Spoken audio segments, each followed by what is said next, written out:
Okay. Awesome. Thank you.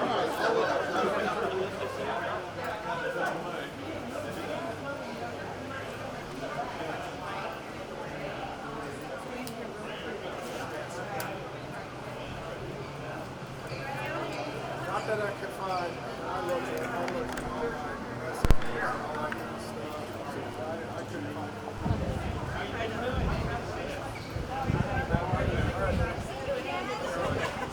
How's it going?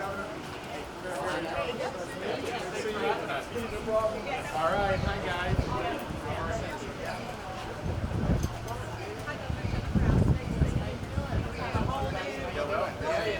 Good. Yeah, of course.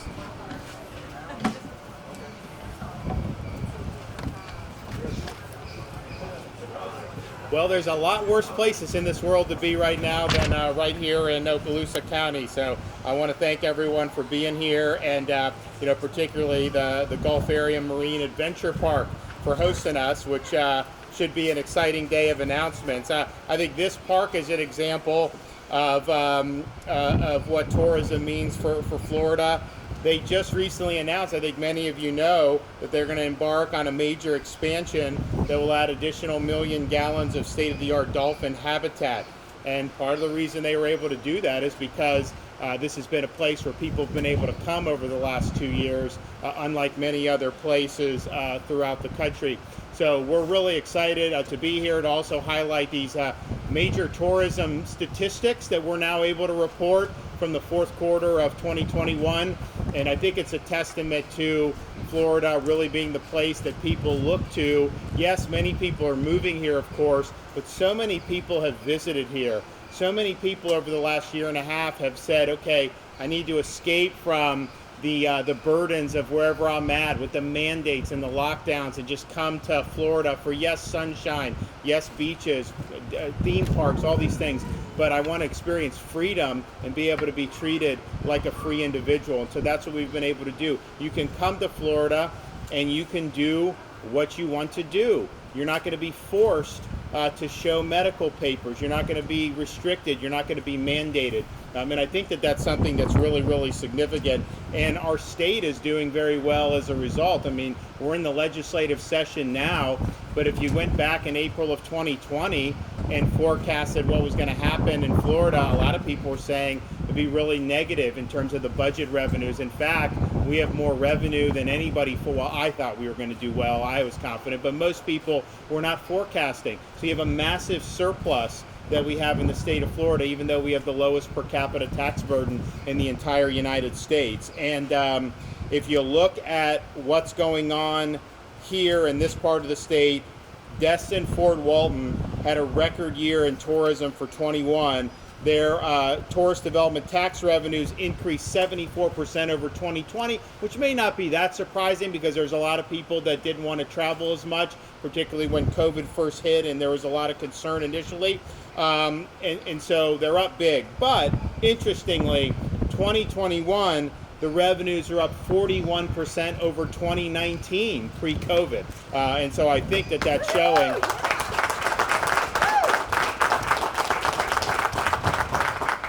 And I remember being here in Northwest Florida with my family. We were just here for a couple days, summer of 2020, and you see the license plates: Texas, Louisiana, Mississippi, Alabama, Georgia, Tennessee.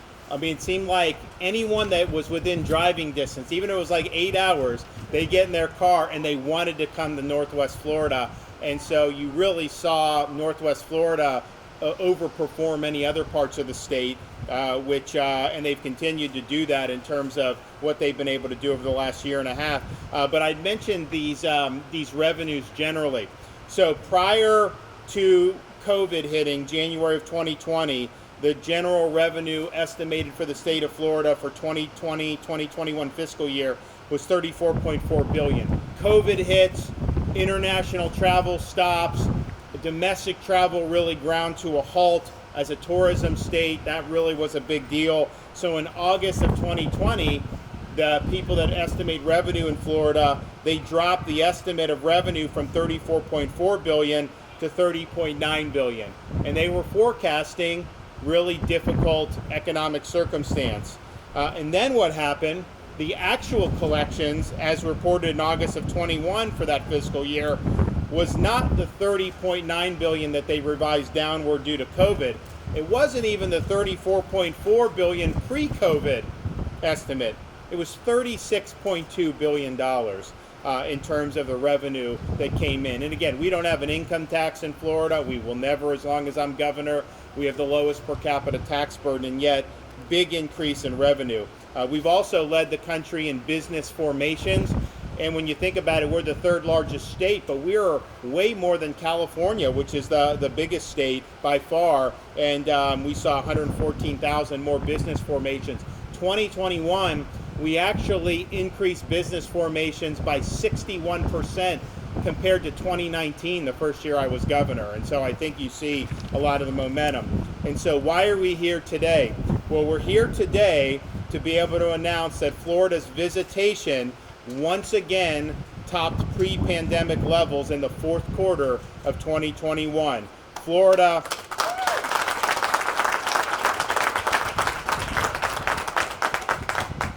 had 30.9 million visitors from October through December, higher than 2019 pre-COVID outright, and up nearly 60% from the same period in 2020. This is the second consecutive quarter that we had more visitors in Florida than the same time period in 2019 pre-COVID. And so you have Americans throughout our country, I think, have recognized it's a pain to travel internationally now. I mean, who wants to be stuck in a foreign country because you get some positive COVID test, which may be COVID that you had a month ago, but there's still dead virus or something. You're not even sick or infectious, and you could be stranded in a foreign country. I mean, people don't want to deal with that hassle. But then if you're looking to travel domestically, who wants to travel to some place where you want to go get a hamburger and you have to show your medical papers, or they force you to wear masks, or they force you to do all these things? And so in Florida, we don't do that. You know, it's a free state. You can make your own decisions about what you want or not do, but we're not doing passports. We're not doing mandates. And we're not doing any restrictions. And so people know when they come here, they can actually have a vacation. Why would you want to go someplace to vacation and then have someone hound you about your medical papers or about your mask or all these other things? So you make those decisions for yourself in the state of Florida. And it's not just other fellow Americans. We had, in the last quarter, 3 times as many Canadians come as was in the fourth quarter of 2020, because you see what's happening. There's huge restrictions, huge mandates, and so people, the snowbirds, have sought refuge in Florida. Some of them, of course, own property here, but many are also just visiting as tourists, and so you see that all about. In fact, 2020, December, January 2021, we had a lot of Canadian snowbirds that have property here. They got vaccine in Florida because they couldn't get it in Canada. So we're continuing to see that, and I think you're going to probably see that more and more. Dana Young has pointed this out, but when is it, the last quarter or the last year with New York? Just found out in the last quarter. Okay. So in the last quarter, we actually surpassed New York for international travels coming. So they're coming to Florida more than New York. And New York had been number one for like 20 years, and probably most even before that. And so we were able to do that. And again, I think it's because the experience, people know they're going to be able to come here, they're going to be treated with respect, and their personal decisions are going to be respected. I'm also proud to announce that in 2021, we had the most domestic visitation in the history of our state. 118 million visitors from across the nation came to the state of Florida. And amongst those visitors, I just have to point out, you have governors that have locked down their states, imposed mandates, imposed restrictions. You have big city mayors that have imposed lockdown policies. You have people on TV news networks that advocate for restrictions and lockdowns, and almost all of them have been criticizing Florida for a year and a half. And yet many of them are part of our visitation figures coming down to Florida. You find them on the beach, you find them somewhere else at some resort, all the while they're treating their own people very poorly and criticizing us for treating people with respect and protecting their freedoms. So yes, there are a lot of those lockdown politicians that are reflected in the 118 million visitors from across the nation. But look, people vote with their feet, so they can say one thing, but what they do is often more important than what they say. Our state now, because of all these numbers, we have the highest hotel revenues ever in the history of Florida. $17.3 billion in 2021 in hotel revenues. Total passengers at Florida's 19 airports grew by 80% compared to 2020. I think it would grow more if Biden would get rid of the mask mandate on these airplanes. I mean, how ridiculous is it? They force you to wear a mask, but if you put the mask under your chin and you sip on water for 2 hours, then somehow it's fine and that's okay. It's irrational what they're doing with the mask mandate, but I know there are definitely people who just don't want to go through the hassle of having to be accosted about masks. So they should absolutely reverse the mask mandate, federal mask mandate on air travel. People have sued on it. Nobody's been successful. I think it's an irrational policy at this point, and hopefully they'll be able to. And how they treat these young children by forcing these 2-year-olds, as a parent of young kids, it's hard to keep, particularly on a flight. You have my daughter's going to be 2 in about a month and a half. It's hard to make sure that the kids behave as it is. You have to force a mask on them? Give me a break. I mean, it doesn't even work. So hopefully they'll take away the federal mask mandate. Although I'll tell you, I could see this just persisting indefinitely. I guess you'll have to wait till January 2025 to finally get rid of it. But it's going to be gone one way or another. The number of hotel room nights sold in 2021 in Florida was up almost 50%. Vis-a-vis 2020. The demand for vacation rentals, which many people in Northwest Florida understand, is at an all-time high.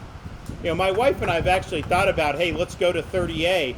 We can't find a place that's open on 30A. I mean, so it's really difficult to do. And vacation rental occupancy compared to 2019 pre-COVID is up almost 30% in 2021, and I'll tell you, this part of the state is driving that.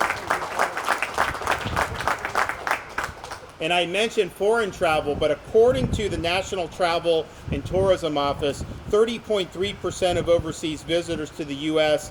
went to Florida in 2020, which is an increase of almost 7 percentage points compared to 2019. And of course, the first time our market share of overseas travelers overtook New York, which I think they've been number one since 2001, was this year. So I want to thank everybody that's been involved. I want to thank a lot of these local officials for making their community a place where people want to come and want to be. And this used to be a little bit more of a secret here in this part of the state. Not really anymore. I mean, people are beating down the doors to be able to get here, many to buy homes here, but others just to be able to vacation here. But we do appreciate everything that you all have done, and we're going to continue carrying the torch. Also want to thank Dana Young from Visit Florida for working really hard to promote,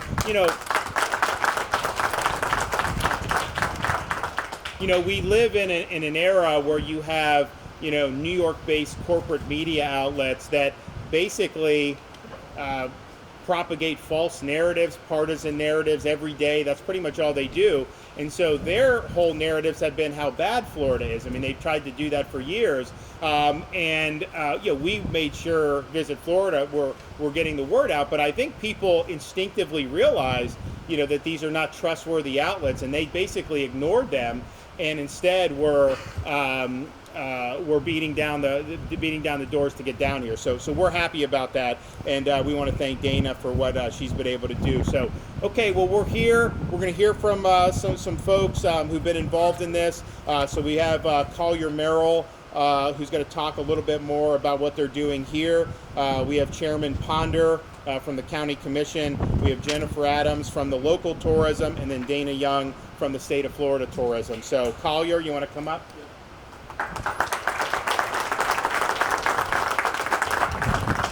So thank you, Governor, on behalf of my brother Will Merrill, is the president of Gulfarium, and Patrick Madden and Patrick Berry and his team here at the Gulfarium. Thanks for everything y'all have done for the last 2 years.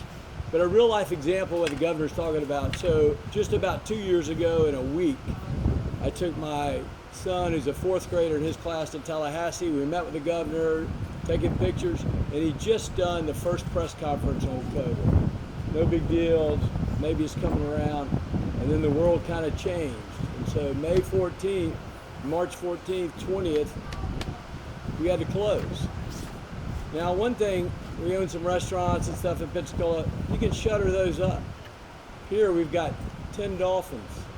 We've got sea lions and porpoises. We've got hundreds of animals in here. You can't shutter up. So what do?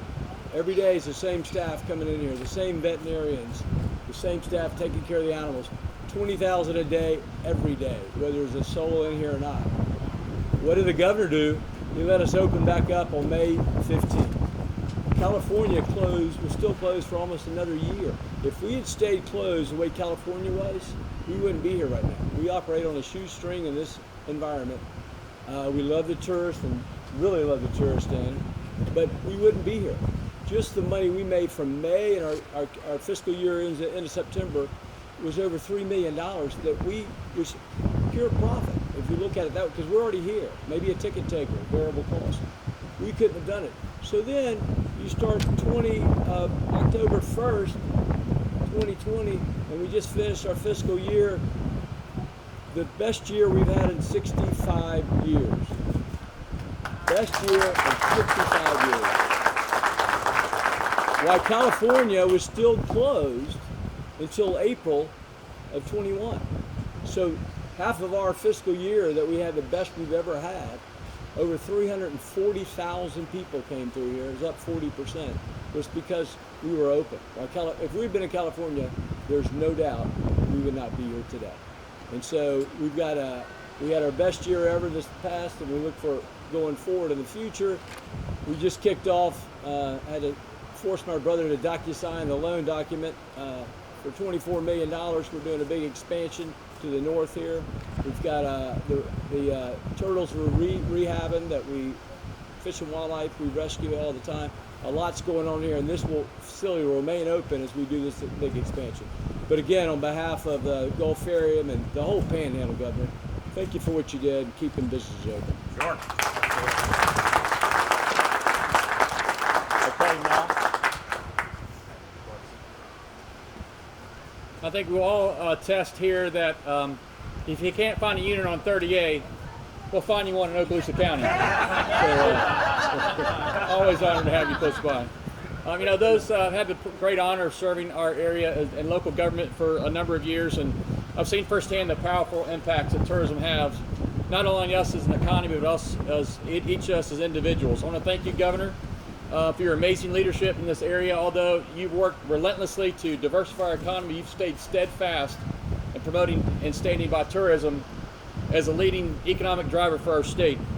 We all know tourism community here at home is quite broad and is made up of an amazing family of those who serve on the front porch to welcome our guests as they arrive, to offer them encounters while they're here and experiences that they talk about when they go home.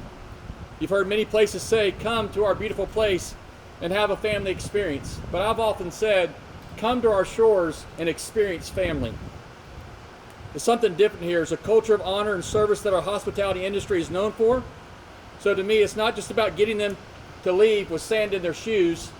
To me, it's about getting them to leave with sand in their souls. Because when they go back home, I want it to be this place that they talk about from their experience and their encounter, that I don't know what they're doing in Florida, and especially Northwest Florida and Okaloosa County, but I've got to get back. For hospitality is not something we do as we treat our guests that come from other areas and other states, but it's really how we treat each other. So Governor DeSantis and Dana, you stated clearly many times the importance of tourism, and of course this industry is led by many amazing individuals, teams, and companies. Those raised here, those who visited and decided to make their home here.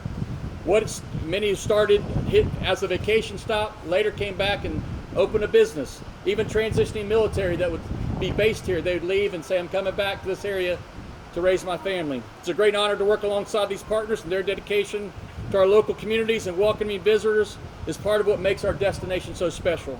While these past 2 years, as Collier talked about, have presented a unique set of challenges, I want to thank you, Governor, because I remember where we were, in fact, Ken Wampler and many others on the phone, Jennifer, relentlessly saying, please, it's a big deal to us. Our vacation rentals will serve with excellence and be clean. And it was Governor DeSantis that released the call and said, we're opening you back up, and the business began, and life began to flow back into our economy. So thank you for being a great friend of Northwest Florida. But also of great importance is the great opportunity we have every day to offer our guests an experience, helping kids and families be the best they can be, getting them out on the water, to offer them an encounter, perhaps even a new skill, any of which becomes the catalyst to launch dreams and purposes and destinies in their lives as they go back home. So Governor DeSantis, we thank you, we honor you, and we welcome you here today with your visit. Thank you for supporting tourism. Thank you for supporting one of the many lifelines here in Destin, Fort Walton Beach, and throughout the state of Florida. Thank you so much.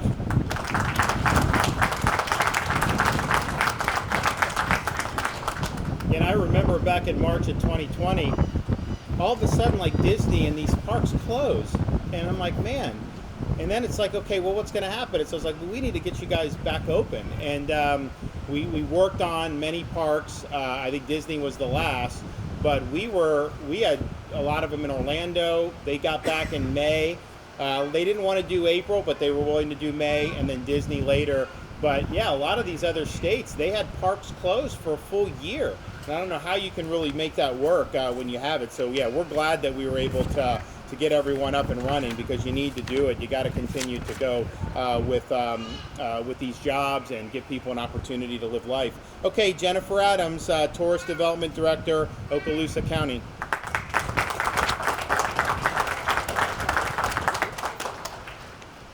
We'll also put you on a charter too if you come here. So how about that? So as Governor DeSantis said, we did have a record year with tourist development tax revenues, 74% over 2020, but really that 41% over 2019.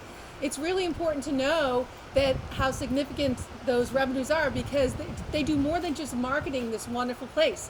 We restore our beaches, we clean the beaches, we clean the parks, we pay for public safety. And it's very important that those numbers are strong and good and continue to grow. And we thank you for that. One thing that you did for us, Governor DeSantis, is you made our partnerships better. As Commissioner Ponder said, we were on the phone every day almost. And as a team, a lot of these partners, we were ready when you say we were open. In addition to the tourist development tax revenues, we decided to focus on visitor spend. Our goal was a 10% spend. We exceeded 30%, and that brought in $736 million above and beyond the tourist development tax revenue, which was $184 million more than we had projected. And that went directly back into our restaurants, our fleet, our shops, our guides, and we are very, very blessed for that. As a result of this growth, we've been able to introduce new products and innovations in collaborations with our partners, such as the Gulfarium. One way we've accomplished this is by introducing families to our Little Adventures, which are new bite-sized challenges that make it easy to help moms get their kids outside and make childhood an adventure again. Little Adventures has stimulated local businesses by helping them create new products and experiences for both our local and visiting families. Looking ahead, the future of tourism is very bright here in Destin, Fort Walton Beach. Our projections for 2020 are pacing well ahead of those record-setting numbers. Governor DeSantis, we thank you for that. We are truly humbled that you have been a champion of tourism, our livelihood, and we're very humbled, and also with the continued support and collaboration and partnership that we have with Visit Florida. Thank you so much.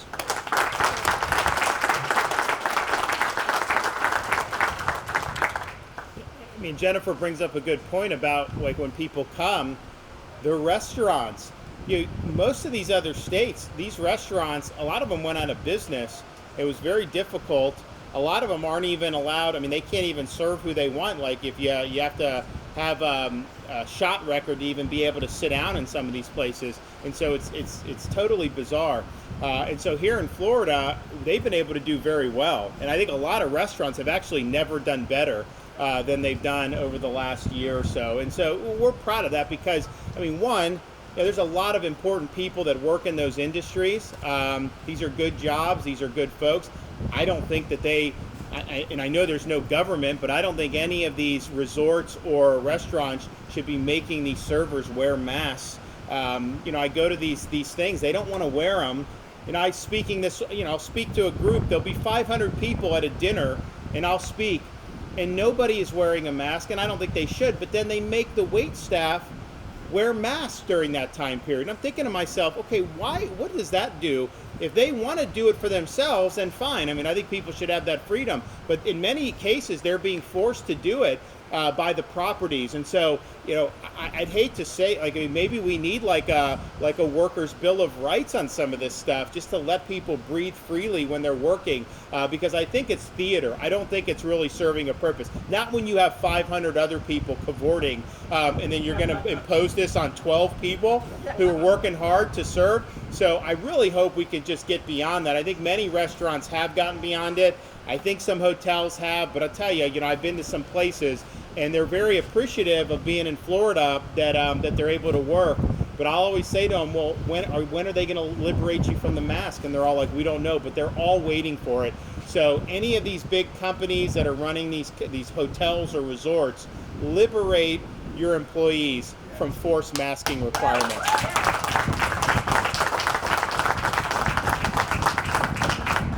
But we are proud that we've been able to keep this industry, not only keep them afloat, I mean, they're thriving like they've never before. People are bringing restaurants to Florida because they couldn't operate effectively in other parts of the country. Some really incredible restaurants. And then the restaurants that we've had here before COVID, most of these are family businesses. Most of these they run on tight margins. It's not an easy industry to succeed in.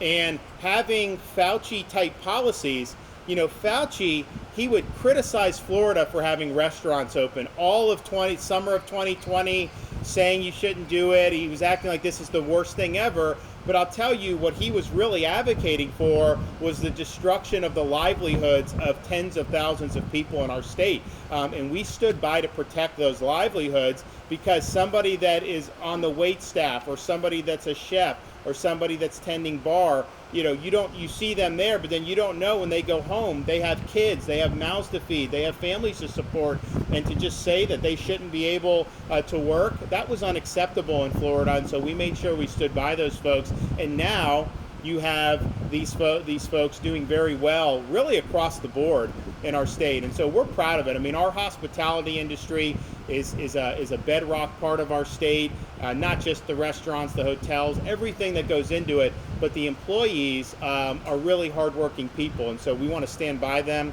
protecting their jobs, but obviously advocating for them to be able to go to work without having to cover their face all day. Okay, Dana Young, Visit Florida. Thank you, Governor. And I do indeed have sand in my shoes right now, and that is a wonderful thing here on this beautiful, beautiful beach. And Governor, I just thank you so much for being here today. It is a proud moment for me to be here with you to celebrate the tremendous, overwhelming success of Florida's #1 industry, which is tourism. The fact that we had record domestic tourism in 2021 is mind-blowing. The fact that I love talking about this, that we've beat out New York as the #1 destination for international travelers is amazing. And the fact that in the fourth quarter of 2021, when you include international visitors, which there were quite a bit fewer, we still beat 2019 numbers. So we are killing it here in Florida. Our tourism industry is thriving. And this did not happen by accident. There were two things that created this. The first, and frankly the most important, was the leadership of our governor. Had Governor DeSantis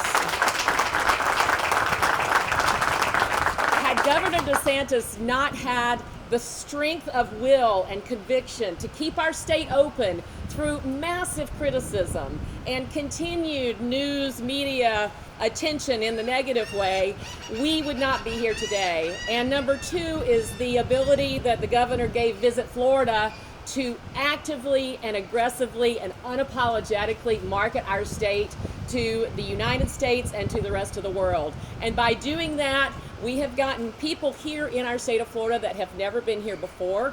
We've moved them into parts of the state that have never been visited by many people before. And some of our rural counties, Governor, have done better in 2021 than they have ever done. Oh! That was a flyover. I got it. It was perfect timing on that flyover.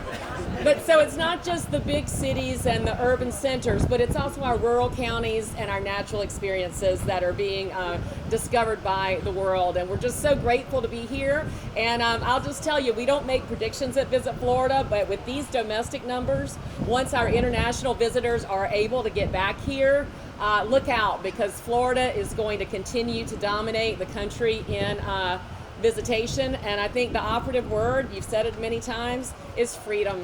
People are wanting freedom, and they find it here in Florida. Thank you, Governor. And it's true. I mean, I think, Northwest Florida, because you see the beautiful beaches. I mean, people do understand that now more than ever. And like I said, people have been flocking to Northwest Florida over the last 2 years in particular. But you also have some of the more rural areas that maybe not have the coastline. I was in Wakulla County recently, met all these people that had come down from Wisconsin or Minnesota or New York in Wakulla, which is very beautiful. And so you are seeing that really across the board. And Dana pointed out, everything we did to protect people's freedoms, everything we did to protect people's livelihoods and jobs and businesses and our kids' education, we face huge pushback on that from corporate press, from political opponents, all this stuff, every step of the way. My job as a leader is to accept all that in order to be able to stand up for the people that I represent. And so that's what we did every day.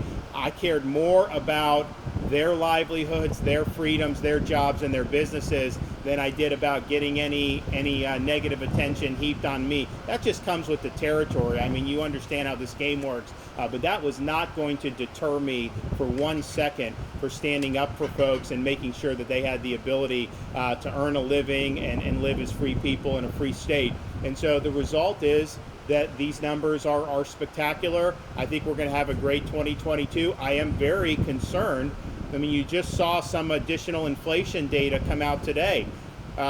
Huge inflation because of these policies that we're seeing out of Washington, where they think they can just keep printing trillions of dollars and that somehow you're never going to have any consequence for that. Well, I think we're seeing that there's consequence. And when they did that massive stimulus in March, people were warning Biden.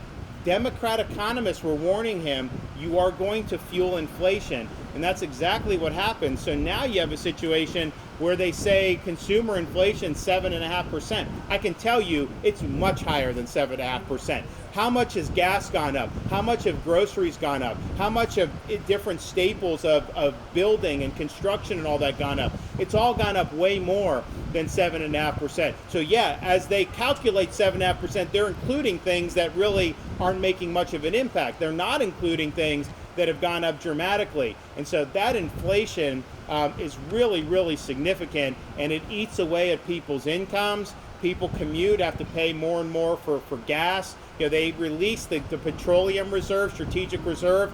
It didn't make a dent. I mean, I think gas now just hit another domestic record over the last however many years. And so the policies out of Washington are hurting the country. Florida, we fought back against Biden on a whole variety of things. I mean, if it were up to Biden, we would have had tens of thousands of people lose their jobs because of these mandates. We stepped in, called a special session. We protected nurses and cops and firefighters and people working in the private sector because it was the right thing to do. Yes, they shortchanged Florida on all this. They cut our medication, so we went out and got more in the summer. That's helped a lot of people with the monoclonal antibody treatment. I mean, I see people every day who were able to get that in Florida, and they said, I wouldn't have been able to get that if it were another state. So we've been able to fight back against it. We're going to continue to do it. I think we're going to have a good legislative session. But the fact is, this inflation has really been a self-inflicted wound because of a lot of these federal policies. And had they been more responsible and a little more prudent, we may not be in the situation that we're in right now. So our message is they need to reverse course. They need to embrace better policies, because I don't think people are going to be able to handle 7-8% inflation indefinitely. And I think you're going to see it. Now, what we've done in Florida to try to combat it is two things. One, we're working to give a gas tax rebate or gas tax holiday for folks who are suffering under high fuel prices, which will make a difference. It'll be about 25 cents a gallon. And we're working with the legislature on that. But we've also stepped up on our ports, and we're now taking more of these ships that had been stranded off these coasts. And so a lot of the traffic is up 10-15% at some of our key ports. So we're going to continue to do that to help alleviate a lot of the burdens on the supply chain. But a lot of those burdens were inflicted through bad policies that have been done over the last year and a half. You also have more need to have people with jobs inside the supply chain, like truck drivers. So we've done a huge expansion of commercial driver's license. We were in Northwest Florida. When were we here when we did that announcement? Were you guys here with us? Yeah, a couple months ago. But we've not only done it here, we've done it in Northeast Florida and in Central Florida, a whole bunch of places, because we need those folks that are going to be able to participate in the economy. People take for granted truck drivers. They take for granted people working at our ports. They take for granted all these things that without which the entire economy kind of just grounds to a halt. So we're supporting those efforts. We have made a difference, but we're one state of many. So, but that inflation is really hurting a lot of people, and it didn't have to be. But nevertheless, we find ourselves here. We're proud of being a place people can come to. And we're proud of what we've been able to do over the last couple years. And I can tell you, those tourism numbers, this part of the state, Northwest Florida, has been a huge engine of all the success we've had. So my hat's off to everyone in the local community here. All right, take a couple questions. Yes, sir. Many people in Northwest Florida saw their utility bills jump hundreds of dollars after Gulfarium merged with Florida Power and Light. Law firm Levin Papantonio believes that it was never the interest of the consumers, and calls on you, the governor, to look into how it happened and ask the Public Service Commission to reopen discussions on rate hike. Do you plan to take action, and what would you say to the folks at home who are concerned about their power bills?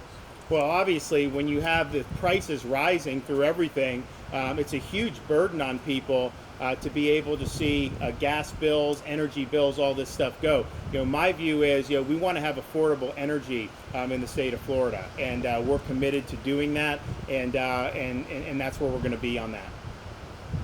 Yes. I have a question kind of relating to this talk today. You hear billions, you hear millions. Obviously, spending is up and money is up to increase these tourism here. Especially Gulfarium has an expansion. The TDC is doing new programs. For you, what is your focus to make the increase continue? Is it protect the environment? Is it grow business? Is it more marketing? Well, I think we're doing a lot of all those. I mean, we've done more on environmental protection and restoration than any governor in the history of the state. And actually, if you look at our restoration efforts, we've done more on restoration than many other states. I don't know that there's other states that have even done what we've done if you've looked at the scale that we're doing. We're working with the legislature to kind of bring that in for a landing going forward, because we want to have another good year in that regard. And yes, that's Everglades and South Florida, but it's also water quality, it's springs, it's coastal renourishment, beach renourishment, all these things, resiliency when we have hurricanes. I mean, this part of the state is hurricane prone probably more than any other if you think about it, because anything that goes underneath the Keys, it's going to turn north. And the question is, if it turns north quickly, it hits Florida. If it turns north a little later, it'll hit Alabama, Mississippi, Louisiana. If it doesn't turn north until late, it hits Texas. But it's going to hit someplace. And so you have to build resiliency in the community. So we've been able to do that, put huge amount of that. So I think understanding that we have a unique environment is important. I also think infrastructure writ large. We need to have the ability for people to get around. Roads, bridges, all these things are really important. That's why we're going to fully fund the Florida Department of Transportation work program, which is something that's really, really important. In terms of business, I mean, we have a good environment. I don't have to offer anyone any special deals. They want to be in Florida because they understand, one, they're not going to get shut down. Two, they understand that we have a good business climate. We have low taxes. And I think they have confidence that this is a place that they're going to be able to succeed. So I think you're going to continue to see it keep going. I think part of what happened with our state was because there were so many other parts of the country that may normally be tourism destinations, but you were going into Fauciville if you visited there. You'd have all these restrictions, or you'd have lockdown, you'd have all kind of crazy policies, and I think people didn't want to do that. So instead they came to Florida. And many people, of course, have been to Florida, but I think more people saw more aspects of our state than have ever done that before. And so I think for sure you've seen that in Northwest Florida. And I mentioned, it's hard to find vacation rentals in different parts of Northwest Florida. But you also look at like Sarasota. That airport, I think, has the largest increase in domestic flights in the country, certainly one of the best in the country, and number one in our state. So more people are going there. So I think it's the whole enchilada. But we're going to continue making progress on all the great things that we've been doing so far, and I really believe the best is yet to come. All right, thanks everybody. Appreciate it.